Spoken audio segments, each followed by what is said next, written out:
안녕하세요. 정환입니다.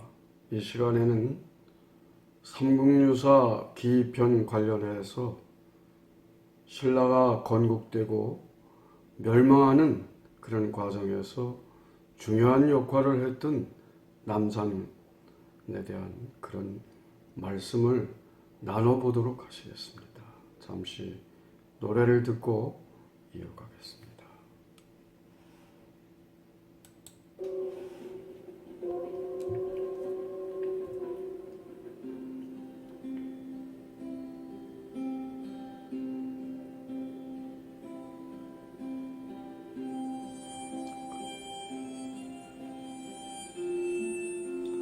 우리의 역사를 찾아서 삼국유사를 찾아서 신라 천년의 사직을 찾아서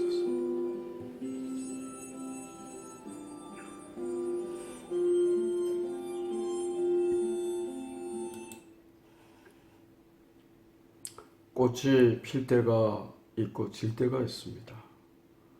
모든 일에는 때와 장소가 중요한 거 아니겠습니까? 신라가 기원전 57년에 건국을 했습니다. 그보다 한 10여 년 전인 기원전 69년 무렵 그 신라 건국의 아주 중요한 그 구성원이라고 할 수 있는 이정손 최배설 이런 6부족의 대표들이 그 자제들을 데리고 알천 언덕에 모여서 이런저런 회의를 했습니다. 중요한 제 의제가 이제 우리가 앞으로 이렇게 6부족이 서로가 갈라져서 이렇게 하는 것보다는 훌륭한 지도자를 우리가 임금으로 모시고 나라를 건국해서 이렇게 우리가 삶을 이어가는 것이 연년셋에 우리들의 번영된 미래가 있지 않겠는가. 그때 무렵에 그 남산 쪽에 이제 지금 뭐 나정이니까 이제 뭐 탑골입니까? 그쪽에 이제 나정이 있는데 그쪽에 이런 무지개 같은 아주 전광석화 같은 이런 참으로 흔하지 않은 그런 서기가 어리고 이상하다 싶어가지고 이제 대표들이 그쪽으로 가까이 가니까 그 나정 옆에 이제 우물이죠. 우물 옆에 그게 웬 그 흰 말이 무릎을 꿇고 앉아서 절을 하면서 있더라 이거죠. 더 이상하다 싶어서 더 다가서 가니까 말이 그냥 힝거리면서 그냥 하늘로 날아 올라가 버리고 그래서 그 말이 무릎을 꿇고 절을 하던 그 자리에 나정 옆에 가보니까 바가지만한 큰 그 붉은 알이 하나 있더라 이거죠. 그래서 그걸 사람들하고 이제 의논을 했겠죠. 깨보니까 그 안에서 사내 아이가 나왔어. 그래가지고 그 아이를 데려다가 동천에 목욕을 시키니까 몸에서 정말 광채가 나고 날아다니는 새며 짐승들이 와서 춤을 추고 노래를 하고 천지가 진동을 하고 해와 달이 더더욱 밝아졌더라. 그래서 그를 이제 말하자면 이제 신라의 시조로 모신 거 아니겠습니까? 이 그림을 하나 좀 보시도록 하겠습니다. 이게 이제 나정인데요. 탑골에 이제 탑곡이라고도 하고 이제 여기를 일명 양산이라고도 하죠.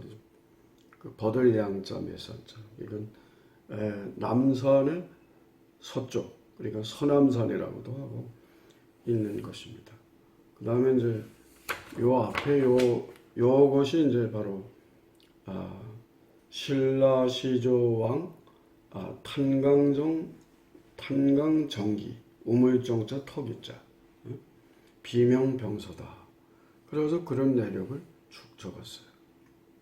물론 삼국유사 신라시조 효거세왕에 나오는 내용들이 여기 실려 있죠.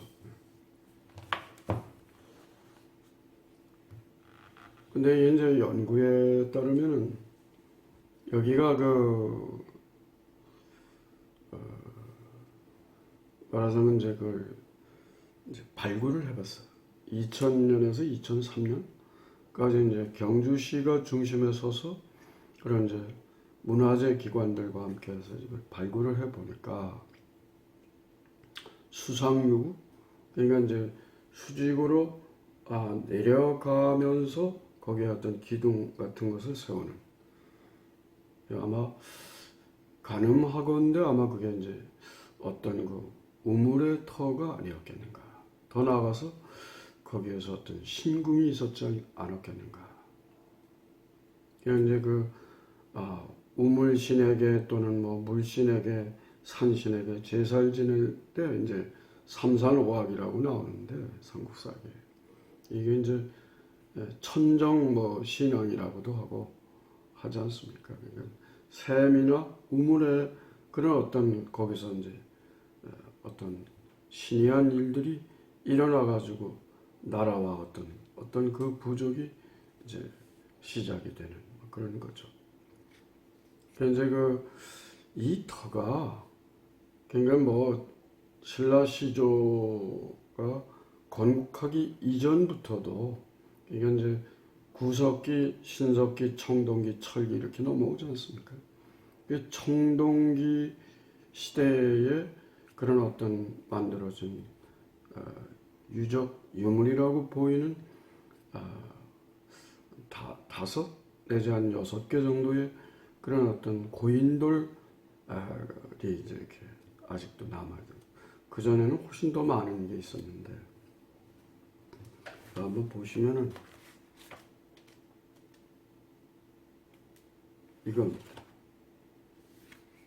이게 이 탐마을 오산골이라고 하는 오산국이라고 하는 데 있는데 고인돌인데요.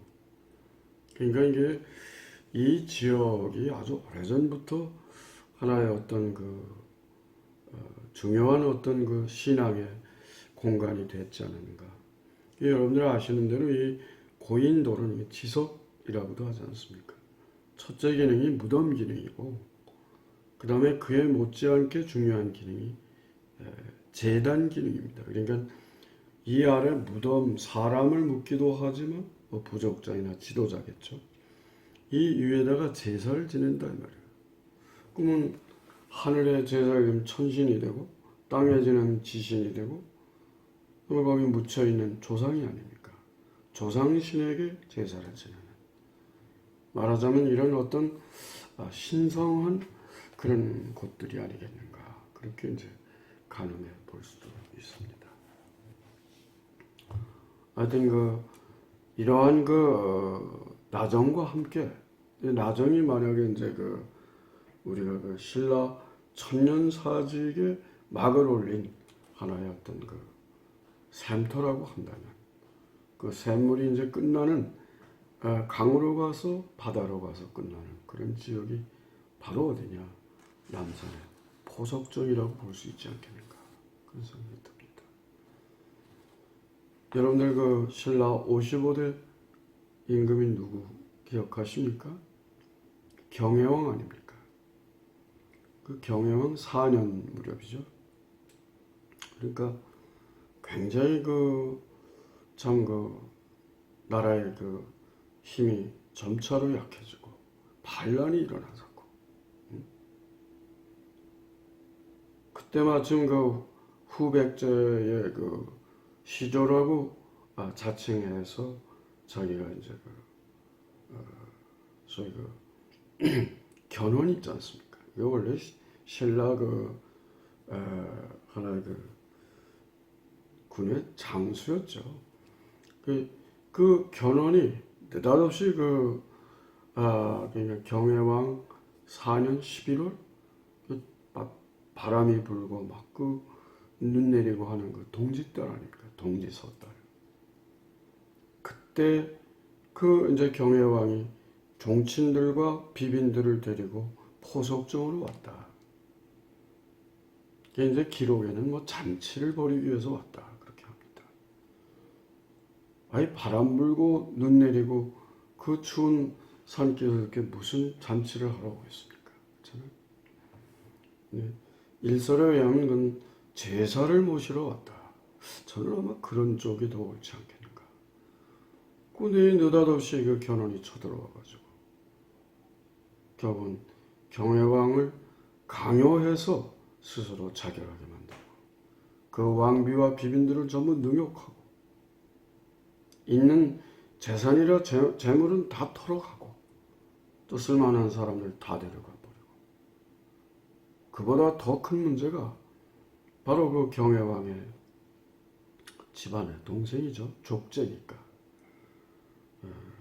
경순왕을 임금으로 세워놓고 그렇게 해서 돌아갔습니다. 말하자면 이제 자기들이 식민 통치를 하고자 했던 거죠. 결국 경순왕이 즉위한 지 9년 만에 935년입니까? 결국 신라철년의 사직이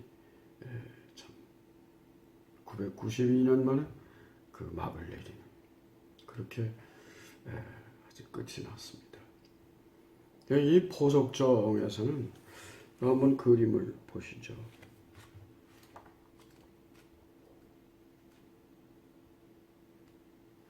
이게 포석정이거든요.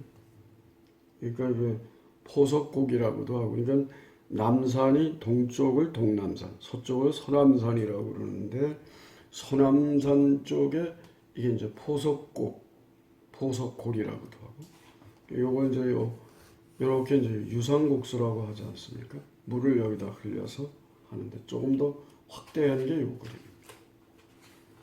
여기다가 이제 이제 이렇게 이제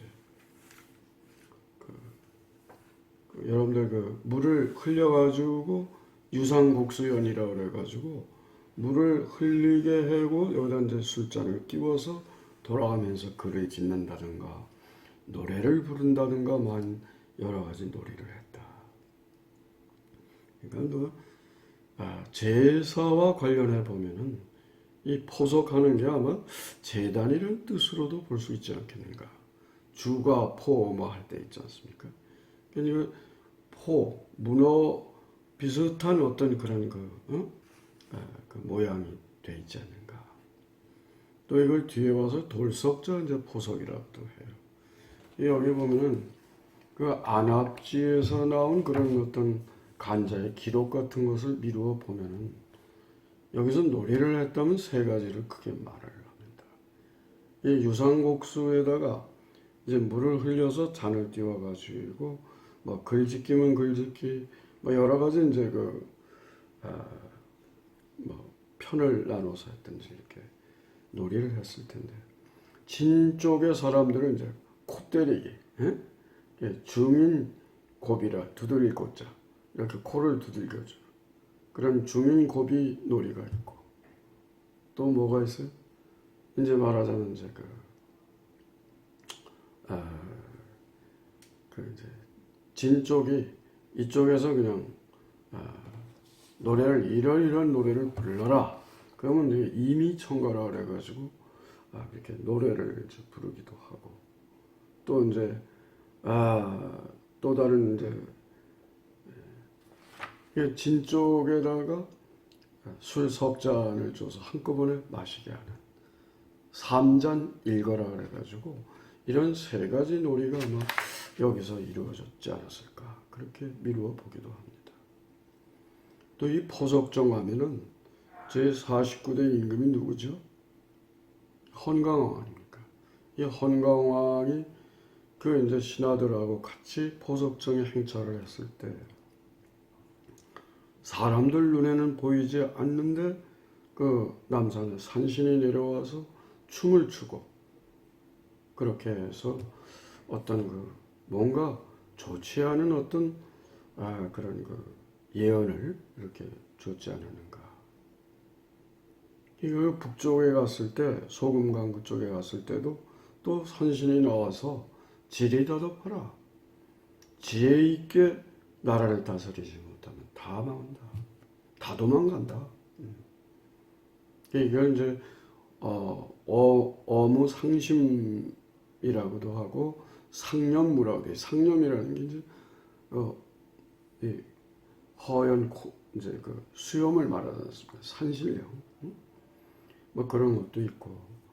헌강왕 하면 여러분들 그 떠오르는 게 뭐 있습니까? 처용가 있잖아요. 그러니까 헌강대왕이 지금의 울산, 당시 개운포 쪽으로 이제 행차를 해서 돌아오려고 하는데 그냥 안개구름이 그냥 자욱해가지고 갈 수가 없어. 말을 타고 갈 수가 없어. 전친의 일관 보고 물으니까 아마 이게 동해의 용왕이 뭔가 요구하는 상황이 있어서 요구하는 요청 사항이 있어서 아마 이런 것 같습니다. 그래 뭔데? 그래 이제 아마도 그 절을 하나 지어서 이렇게 뭔가 격려를 하거나 그런 어떤 요구를 들어주신다면 좋을 것 같습니다. 이 약속을 했잖아요. 그게 바랄망자 바다했자 망해사거든요. 제가 그때 갔을 때도 보니까 망해사 탑이 안 보이더라고요. 사실 탑이 제일 중요한 건데. 그래가지고 돌아오는 길에는 이제 그 용왕의 7 아들 중에 한 명인 그 처용을 데리고 서라벌로 왔잖아요. 정사를 돕게 했어요.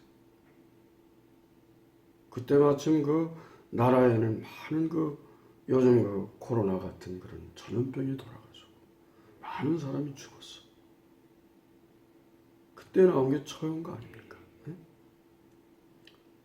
동경 밝은 달 아래 밤들이 논에다가 들어와 자리를 보니까 다리가 4개.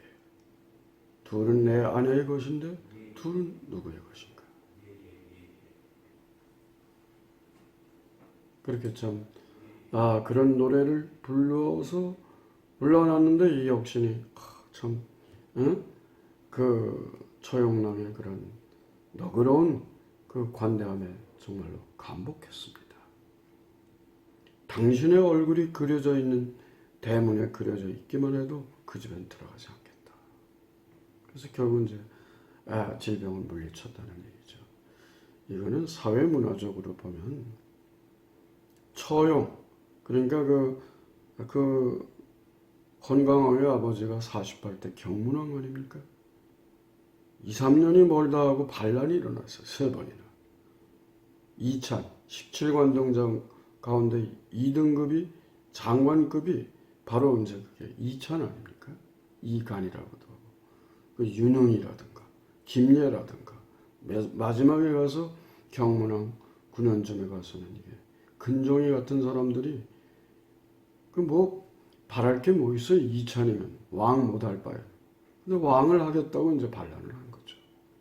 많은 사람들이 또 아무것도 모르고 주인이 가자니까 따라간 거 아닙니까? 이건 용서해줄 많은 사람들은 용서해주고 그 주모자들은 전부 처단을 하는. 처용의 처는 처단할 사람은 처단하고 처용의 용은 용서할 사람은 용서해주는 그런 내용을 상징적으로 그렇게 아마도 노래로 팔구체 향가로 그렇게 나타내지 않았는가 그런 생각이 듭니다.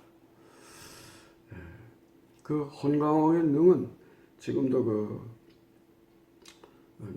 남산의 동쪽 그 능골 능곡이라고 하는데 거기에 그 헌강왕의 능침이 있습니다. 사람이 끝날 때와 그 마무리가 있는데 마무리가 참 좋으면 다 좋은 것인데 참으로 어려운 일입니다. 힘들고 어려운 이때 우리 한번 건강하고 행복하시기를 기원드립니다.